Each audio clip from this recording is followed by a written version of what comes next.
అమ్మా శ్యామ, ఇప్పుడు నీ భర్త కాళ్ళకి నమస్కారం చేసి ఆశీర్వాదం తీసుకో.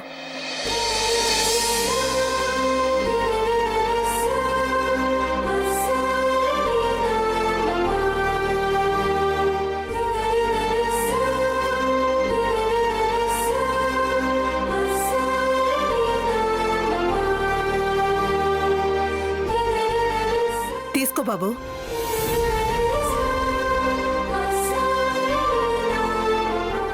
ఇలా కాళ్ళకి దండం పెట్టడాలు అవి నాకు ఇష్టం ఉండదు.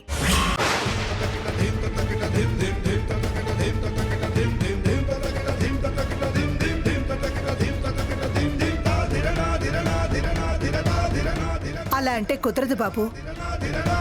బృందావన పూజ అయిన తరువాత భర్త కాళ్ళకి నమస్కారం చేయాలి. అది భార్యగా శ్యామ హక్కు.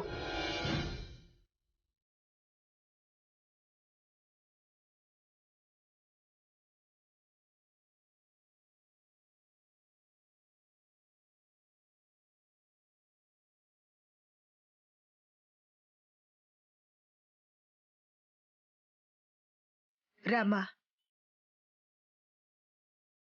తీసుకో బాబు.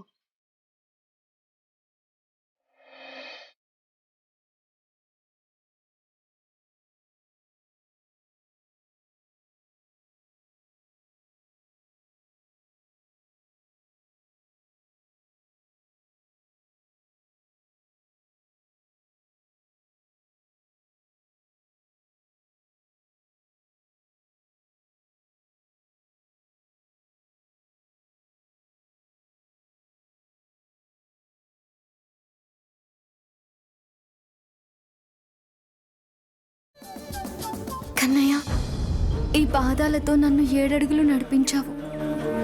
నా జీవితానికి దారి చూపించేవి ఈ పాదాలే.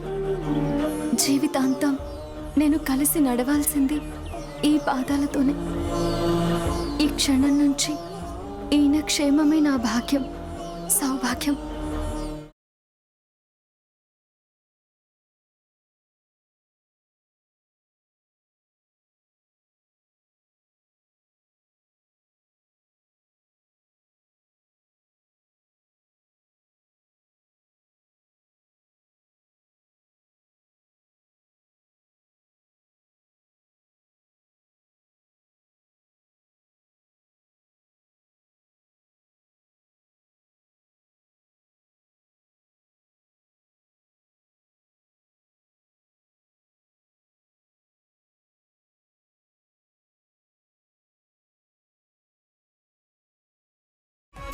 అక్షింతలేసి ఆశీర్వదించగానే సరిపోదు బాబు. నీ భార్యకి నువ్వొక వరం ఇవ్వాలి. వరమా? అవును. ఏ వరం కావాలో నీ భర్తని కోరుకోమ్మా.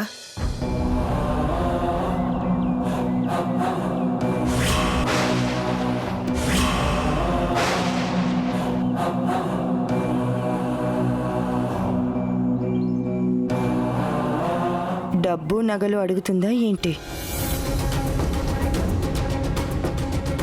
కొంపతీసి నా అప్పు మొత్తం తీర్చేమంటుందా ఏంటి? నా కొడుకుని నా నుంచి దూరం చేసే కోరికేమైనా కోరుతుందా? అడుగు శ్యామ, ఏ వరం కావాలో అడుగు. మిమ్మల్ని నాకు వరంగా ఇచ్చాడు ఆ కన్నయ్య. ఇంకేం కావాలండి నాకు? మొహమాట పడకుండా అడుగమ్మా. అడుగు శ్యామ.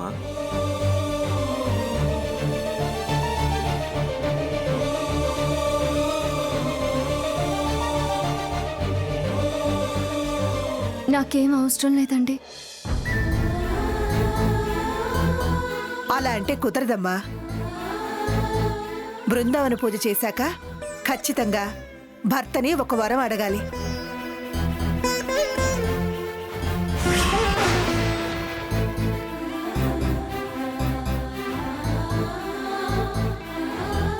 శ్యామ అడుగు. నీ కోరిక తీర్చడం నా బాధ్యత. నేనెప్పుడు బాధ్యత నుంచి తప్పించుకోను. అడుగు, ఏం కావాలో అడుగు.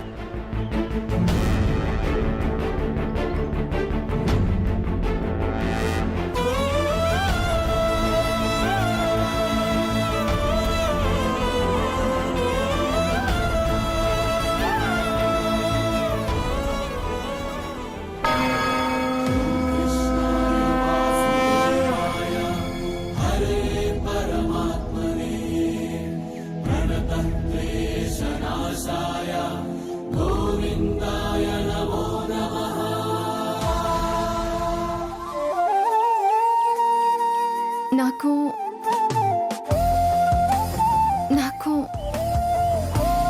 మా ఇంట్లో నిత్యం పూజించే కన్నయ్య విగ్రహం కావాలండి.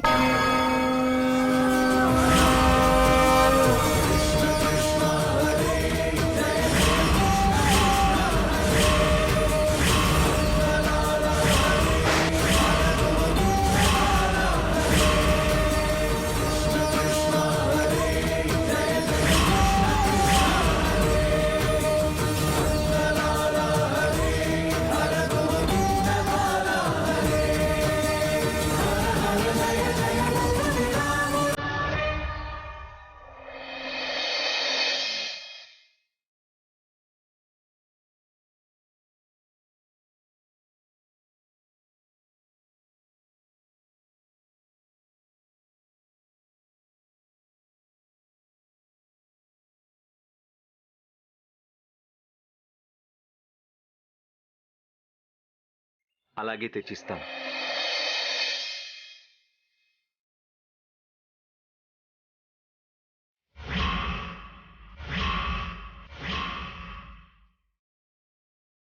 తప్పకుండా తెచ్చిస్తాను. నువ్వు తెచ్చిచ్చినా దాన్ని ఇంట్లో ఉండనిస్తానా ఏంటి? అత్తయ్య గారికి చెప్పి దాన్ని బయట పడేయించను.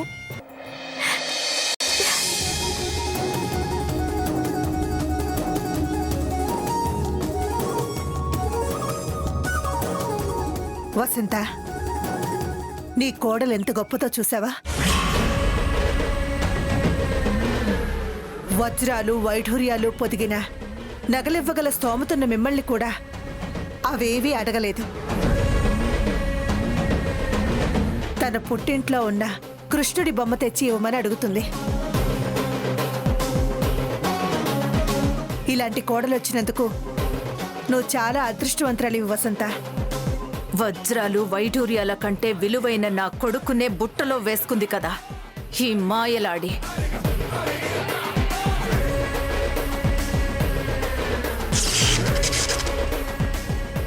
అమ్మా శ్యామ, ముత్తైదువులందరికీ తాంబూలాలు ఇవ్వమ్మా. అలాగేనండి.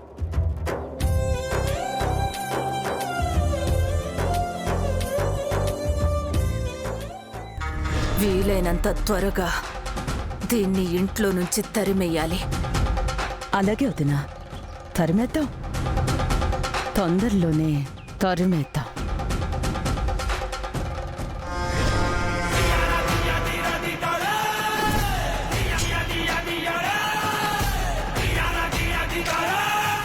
అసలు నేను ఇక్కడికొచ్చిందే అందుకు కదా, అవకాశం కోసం ఎదురు చూస్తున్నాను.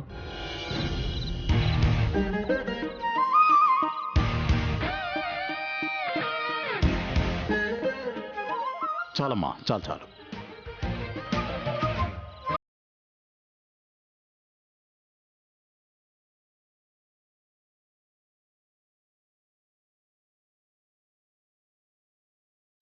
ఒరే Ashok, daddy, event manager call చేయమన్నాను, చేసావా? చేశాను డాడీ. రేపు మార్నింగ్ వస్తానన్నాడు. ఈవెంట్ మేనేజరా? ఇప్పుడు ఈ ఇంట్లో ఏం ఈవెంట్ ఉంది? రిసెప్షన్ ఉంది కదా.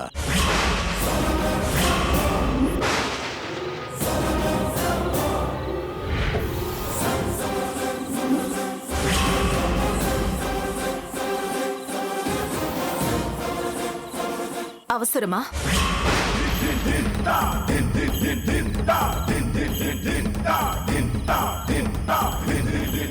ఈ ఈవెంట్ అంత అవసరమా?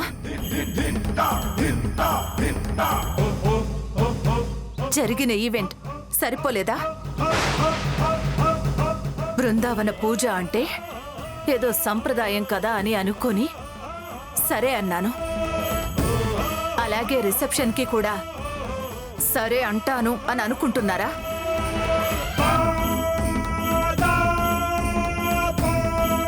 రిసెప్షన్ అనేది సరదా కోసం ఏర్పాటు చేసుకునేది.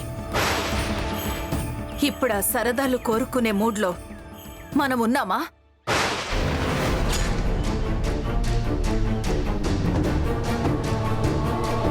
జరిగిన దానికి తల ఎత్తుకోలేని పరిస్థితిలో ఉన్నాం.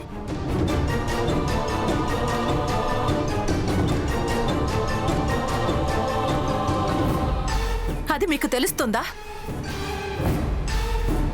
ఇప్పుడు రిసెప్షన్ పెట్టి కొడుకుని కోడల్ని చూపించి అందరి ముందు మళ్ళీ తలదించుకోవాలా?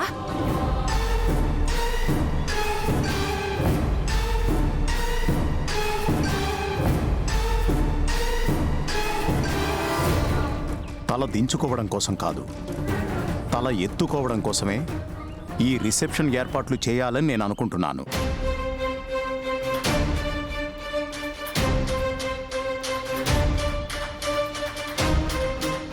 ముహూర్తానికి ఎక్కువ టైం లేదు కదా అని పెళ్లికి ముఖ్యమైన వాళ్ళని మాత్రమే పిలిచాం. అలా పెళ్లికొచ్చిన వాళ్ళు పెళ్లిలో ఏం జరిగింది అనేది ఊరంతా తెలిసేలా చేశారు.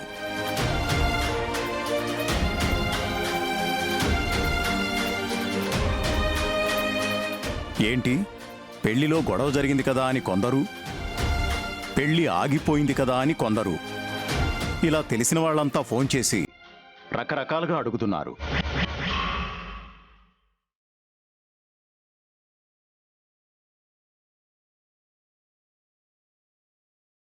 మన కంపెనీ స్టాఫ్, మన కస్టమర్స్ కూడా అసలు ఏం జరిగిందో తెలియక అయోమయంలో ఉండిపోయారు.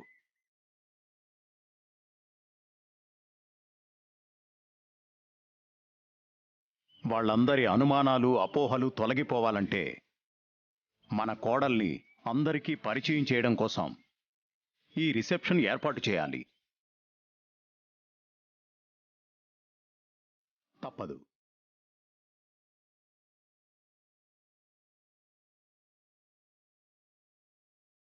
అవును మమ్మీ, అఖిల్ గురించి, అఖిల్ పెళ్లి గురించి నలుగురు 4 రకాలుగా మాట్లాడుకోకూడదంటే ఈ రిసెప్షన్ జరగాలి మమ్మీ.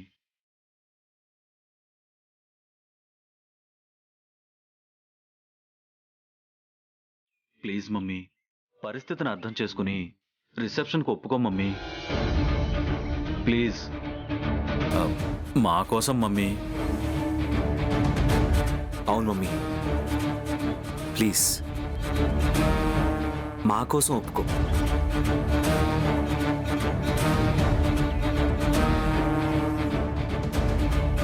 Please mummy. సరే, మీ ఇష్టం.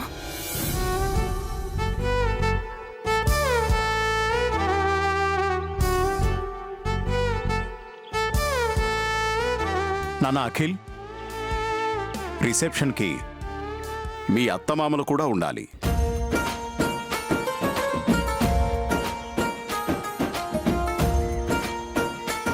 సరేనా? Okay daddy. మీ మామగారు వాళ్ళని కుటుంబంతో సహా రిసెప్షన్కి రమ్మని చెప్పు. సరేనా? నేను చెప్పానని మరీ చెప్పు. అలాగే డాడీ, పిలుస్తాను. తినండి. Thanks mummy.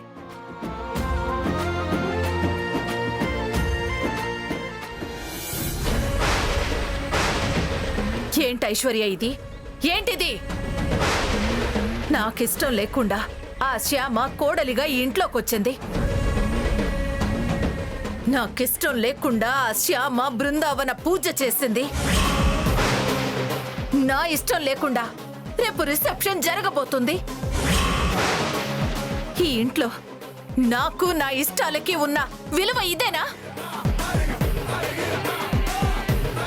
ఎప్పుడెప్పుడు ఆ శ్యామాని అఖిల్ పక్క నుంచి తప్పిద్దామా అని నేను చూస్తూ ఉంటే ఇలా జరుగుతుందేంటి ఐశ్వర్య? ఇలా పూజలు, రిసెప్షన్లు చేశాక ఆ శ్యామ మన ఇంటి కోడలని నలుగురికి తెలిసాక దాన్ని వదిలించుకోవడం కుదురుతుందా? కుదురుతుందత్తయ్యా.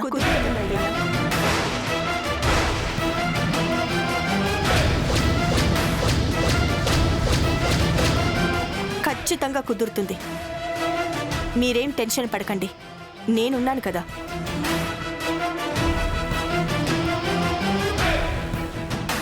ఇలా పూజలు, రిసెప్షన్లు జరిగినట్టుగానే శ్యామ మన ఇంటి నుంచి వెళ్ళిపోవడం కూడా జరుగుతుంది. జరిగి తీరుతుంది. శ్యామాని కోడలుగా మీరు ఎప్పటికీ అంగీకరించలేరు. తోడి కోడలుగా నేను అంగీకరించలేను. మనిద్దరం తలుచుకుంటే శ్యామాని తరిమి కొట్టడం పెద్ద పనేమీ కాదు. మీరు నిశ్చింతగా ఉండండి.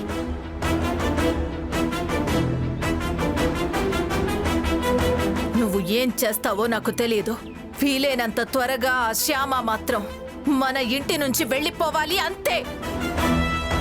అలాగే అత్తయ్య.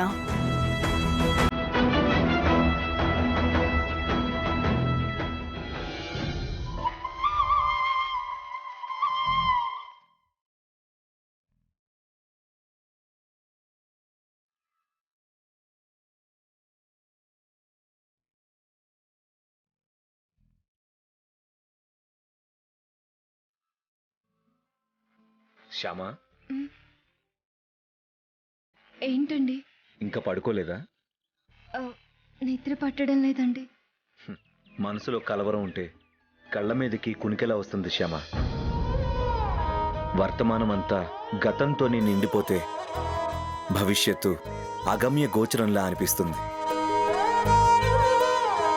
పెళ్ళైన ఏ దంపతులైనా కొత్త జీవితాన్ని అనుభవిస్తారు, కానీ మనం కొత్త జీవితం గురించి ఆలోచిస్తున్నాం. ఆ కన్నయ్య లీలలు మనకి అర్థం కావు. అర్థం చేసుకోవడానికి ఇద్దరం కలిసి ప్రయత్నిద్దాం. ఈ ప్రయత్నంలో నీకు తోడుగా, నీ స్నేహితుడిగా నేనెప్పుడు నీతోనే ఉంటాను. మన ఆలోచనల తాలూకు నిర్ణయం మన ప్రయత్నం తాలూకు ఫలితం. తొందరలోనే వచ్చేలా ఆ కన్నయ్యే చూసుకుంటాడు. సరేనా? Okay, good night. ఏంటండి? గుడ్ నైట్ అంటున్నాను, అంటే హాయిగా ప్రశాంతంగా పడుకో అని చెప్తున్నాను. ఆ, అఖిల్ బాబు, ఆ? మీకు కూడా గుడ్ నైట్. Good night.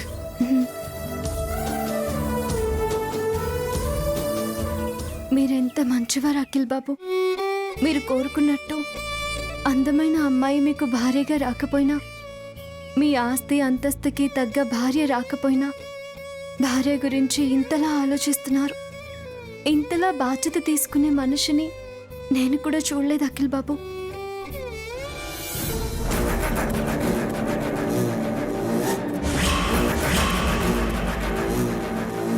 ఏయ్, ఏంటి అఖిల్ వచ్చాడు? రమ్మన్నావా? లేదండి, ఆయనే వచ్చారు. ఎందుకు వచ్చాడు? ఏం మాట్లాడాడు? అడుగుతుంది నిన్నే.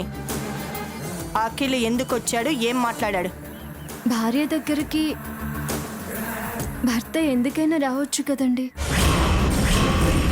ఏమైనా మాట్లాడొచ్చు కదండి.